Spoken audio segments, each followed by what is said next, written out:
Halo semuanya, selamat datang kembali di channel kita. Hari ini, kita akan membahas salah satu babak terpenting dalam sejarah Indonesia, yaitu tentang VOC.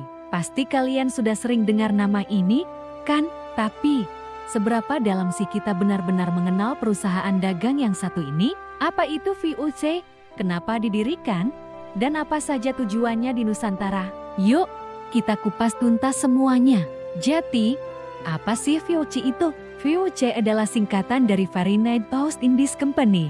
Kalau dalam bahasa Inggris, kita kenal sebagai Dutch East Indie Company. Ini bukan sekadar perusahaan biasa, loh. Mari kita mulai dari awal mula berdirinya. VOC resmi didirikan pada tahun 1602 oleh pemerintah Belanda. Tujuan utamanya saat itu sederhana tapi sangat ambisius, menguasai dan memonopoli perdagangan rempah-rempah yang melimpah ruah di Asia Tenggara, khususnya di wilayah yang sekarang kita kenal sebagai Indonesia. Coba bayangkan, di masa itu, rempah-rempah seperti cengkeh, kayu manis, dan lada harganya setara emas di pasar Eropa.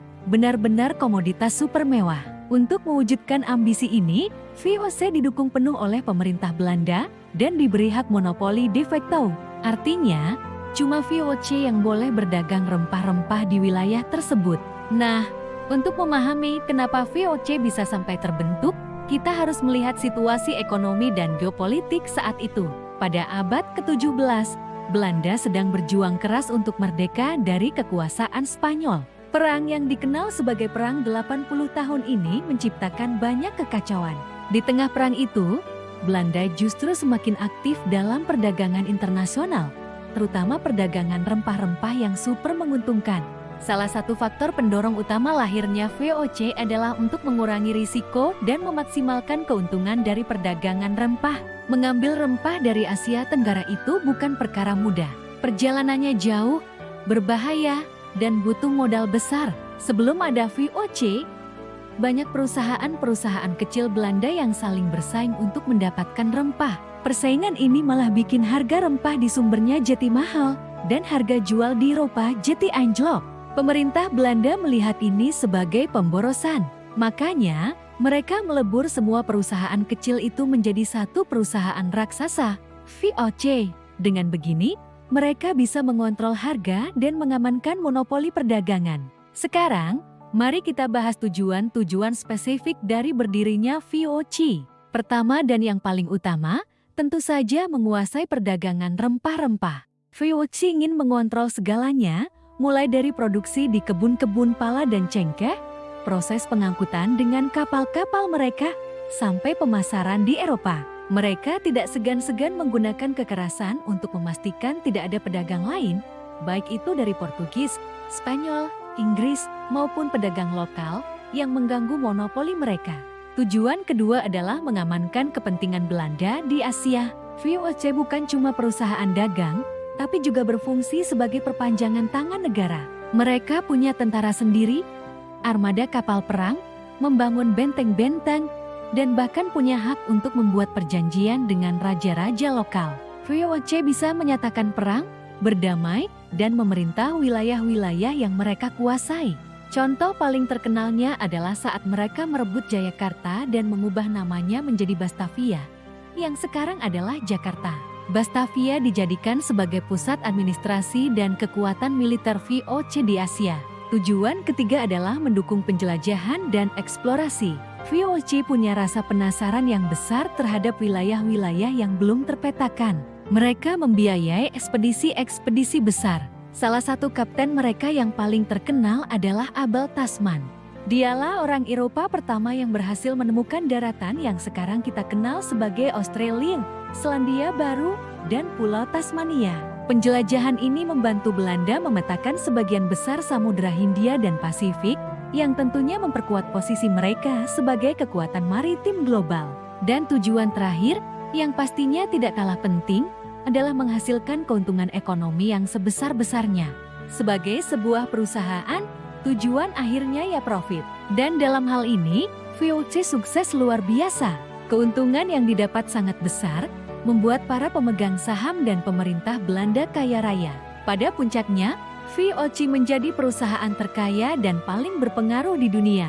Nilai perusahaannya bahkan disebut-sebut melampaui gabungan perusahaan-perusahaan teknologi terbesar saat ini kalau disesuaikan dengan inflasi. Luar biasa, kan? Tapi, seperti kata pepatah, roda selalu berputar. Tidak ada kejayaan yang abadi. Walaupun sukses besar, VOC akhirnya mengalami kemunduran. Memasuki pertengahan abad ke-18, perusahaan ini mulai menghadapi berbagai masalah.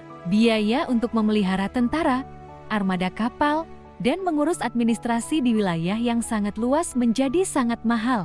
Korupsi di kalangan pegawainya juga merajalela. Selain itu, persaingan dengan perusahaan dagang lain, terutama English East India Company dari Inggris, semakin ketat. VOC juga terlibat dalam banyak perang yang menguras kas perusahaan. Puncaknya, pada tahun 1799, VOC resmi dinyatakan bangkrut. Semua aset dan hutangnya diambil alih oleh pemerintah Belanda. Inilah yang menjadi awal dari periode penjajahan Hindia Belanda secara langsung oleh pemerintah kerajaan Belanda. Meskipun sudah bangkrut dan lenyap lebih dari 2 abad lalu, warisan VOC masih terasa sampai sekarang. Di Belanda, VOC dianggap sebagai pelopor modal perusahaan modern, yaitu perseroan terbatas atau limited liability company, di mana tanggung jawab pemegang saham terbatas pada modal yang mereka tanamkan. Sistem perbankan modern juga banyak terinspirasi dari cara VOC mengelola keuangannya. Namun, di Indonesia, warisan VOC tentu saja sangat berbeda. Selama hampir 2 abad, VOC telah menancapkan kuku kekuasaannya dengan cara monopoli yang kejam, eksploitasi sumber daya alam, dan penindasan terhadap rakyat. Sejarah VOC di Nusantara adalah cerita tentang penderitaan, perlawanan, dan perubahan besar dalam struktur sosial dan politik. Meskipun begitu, kita tidak bisa memungkiri bahwa periode VOC adalah bagian tak terpisahkan dari perjalanan sejarah bangsa Indonesia. Mempelajarinya membantu kita memahami bagaimana kondisi masyarakat kita terbentuk dan mengapa perjuangan untuk kemerdekaan menjadi begitu penting. Jadi, itulah kisah lengkap tentang VOC. Dari sebuah ide untuk menyatukan para pedagang, menjadi sebuah perusahaan raksasa yang kekuasaannya menyaingi negara, hingga akhirnya runtuh karena keserakahan dan salah urus. Sejarah VOC adalah cermin yang kompleks, menunjukkan sisi gemilang inovasi perdagangan sekaligus sisi gelap dari kolonialisme dan eksploitasi. Semoga pembahasan kali ini bisa menambah wawasan kalian tentang salah satu entitas paling berpengaruh dalam sejarah dunia dan Indonesia. Apa pendapat kalian tentang VOC? Apakah ada bagian dari sejarahnya yang menurut kalian paling menarik? Tuliskan komentar kalian di bawah ya. Jangan lupa untuk like, share, dan subscribe agar tidak ketinggalan konten-konten sejarah menarik lainnya. Terima kasih sudah menonton, sampai jumpa di video berikutnya.